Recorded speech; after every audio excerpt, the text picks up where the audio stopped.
yang komunikasi maksudnya elektronik. Jadi di zaman sekarang dan zaman dulu itu memiliki perbedaan, yaitu penyampaiannya masih lisan. Kalau zaman sekarang itu kita bisa membuat catatan dari buku, dari internet, dari media manapun kita bisa. Yang berikutnya yaitu ada banyak versi, karena setiap orang yang menyampaikan itu kan berbeda-beda. Jadi antara orang yang satu dengan yang dua itu memiliki versi berbeda-beda, tetapi pada akhirnya dia itu sama. Terus yang berikutnya diperkaya dengan nilai luhur. Maksudnya dalam sebuah cerita pasti ada yang namanya nilai-nilai kebaikan dan nilai-nilai keburukan. Apa yang seharusnya dilakukan dan apa yang seharusnya tidak dilakukan. Oke, setelah membahas tentang ciri-ciri, kita menuju struktur. Jadi struktur cerita rakyat itu ada 3. Yang pertama adalah tahap pengenalan, di mana di tahap ini itu dikenalkan tokoh-tokoh dalam cerita tersebut. Yang kedua yaitu klimaks, di mana di dalam cerita tersebut terjadi konflik antara tokoh yang satu dengan tokoh yang lainnya, sehingga di dalam bagian ini masalah itu makin memuncak. Lalu yang ketiga adalah penyelesaian, di mana di dalam bagian ini antara tokoh yang satu dan tokoh yang lainnya itu melakukan sebuah penyelesaian masalah, sehingga di dalam bagian ini pun terdapat amanat yang dapat dipetik, baik yang tersurat maupun tidak tersurat. Dan cerita rakyat yang ada di Indonesia masih banyak, seperti ada cerita Kalipundak, Timunas, Keomas, lalu ada Kancil, lalu ada cerita Roro Jombra dan Bandung Bondowoso. Nah, dari cerita yang disebutkan tadi kalian bisa misalnya ya bisa untuk referensi, dan saya akan mencoba menceritakan salah satu cerita rakyat yaitu yang berjudul Kalipundak. Baik, saya akan menceritakan tentang cerita yang berjudul Kalipundak. Baik, Bu. Cerita ini berasal dari Sumatera Barat. Hiduplah seorang perempuan bernama Madelia dan anaknya bernama Madelia. Madelia bekerja sebagai nelayan, tetapi pekerjaannya itu tidak bisa memenuhi kebutuhan hidupnya. Lalu anaknya yang bernama Madelia, dia sudah beranjak dewasa. Kemudian dia berinisiatif untuk pergi ke kota untuk bekerja demi memenuhi kebutuhan hidup keluarganya.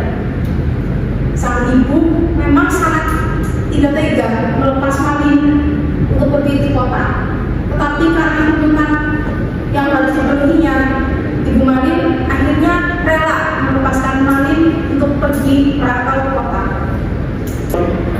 Hari demi hari, demi waktu, akhirnya Malin bisa berubah nasib hidupnya.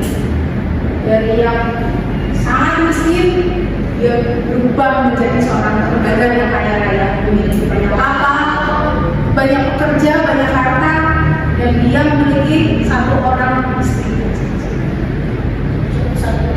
Satu. Lalu dia sangat rindu sekali kepada kampung halamannya. Kemudian dia berinisiatif untuk pulang ke desanya bersama para pekerjanya, bersama kapal-kapalnya, dan beserta istrinya. Kemudian sampainya di desa, dia dengan sombong membagikan uang yang dia miliki kepada penduduk desa tersebut. Dan salah satu dari tetangga Ibu Mati, dari tetangga Ibu Madelia, datang ke rumah Ibu Madelia dan mengabarkan bahwa Malin telah pulang. Alangkah senangnya Ibu Malin mendengar bahwa putranya telah pulang ke desanya. Lalu Ibu Malin pergi ke dermaga untuk menemui anaknya itu. Malin memang mengenali sesungguhnya tersebut yang sudah cukup cantik dan sudah busuk, tapi dia berpura-pura bahwa beliau bukan ibunya. Malu ya, Bu? Iya, betul sekali. Karena dia malu, dia nekat berbohong kepada para pekerjanya dan terutama pada istrinya. Sampai-sampai istrinya bertanya, apakah benar dia adalah ibumu? Namun Malin menjawab, bukan. Dia ini orangnya. Lalu karena sakit hati, sang ibu pun mengutuk maling seraya berkata, hatimu terlalu keras bagaikan batu maling, kamu tutup kamu jadi batu. Seketika suasana di tempat itu berubah menjadi gelap, petir menyambar dan mencekam, dan maling pun ketakutan. Dia berusaha meminta maaf kepada ibunya. Dia sudah bersujud kepada sang ibu, namun dia terlambat. Ternyata dia hanya jadi batu. Dengan bentuk, dengan wujud dia bersujud. Dan sampai sekarang cerita tersebut masih terdengar di telinga kita ya.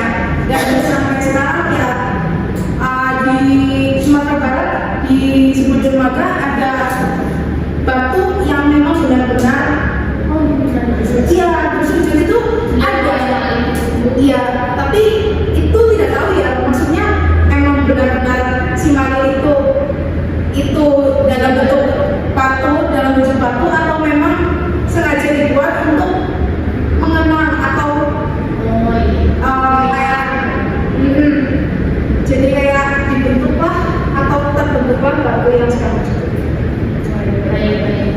Baik, karena kalian sudah menyimak cerita tersebut, saya akan mencoba memberikan pertanyaan kepada kalian ya. Silakan jawab. Silakan atas kalian. Oke, yang bisa menjawab angkat tangan saja ya. Siap. Ya, siap.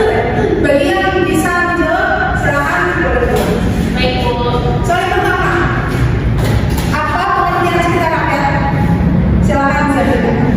Ya, apa ya? Begini dulu. Nah, begini aja dulu. Duduk saja, tidak apa-apa. Cerita rakyat adalah cerita yang berkembang di masyarakat tertentu yang penyebarannya itu secara lisan dan masih tradisional dari mulut ke mulut dan menerangkan sebuah fakta. Tepat, boleh pulang. Ini cerita sama. Ya, hati-hati ya. Lalu, oke, pertanyaan kedua, sebutkan 3 ciri-ciri dari cerita tersebut. Silakan.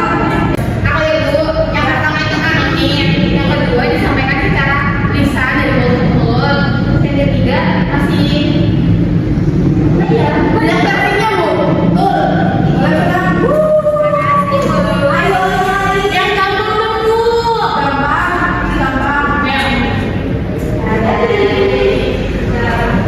Oke, pertanyaan yang berikutnya ini pertanyaan besar ya, pertanyaan yang sebelah dulu.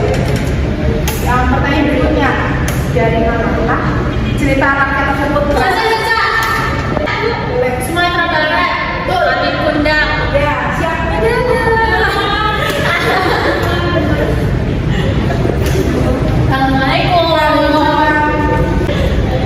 Apa amanat yang bisa dipetik dari cerita rakyat tersebut?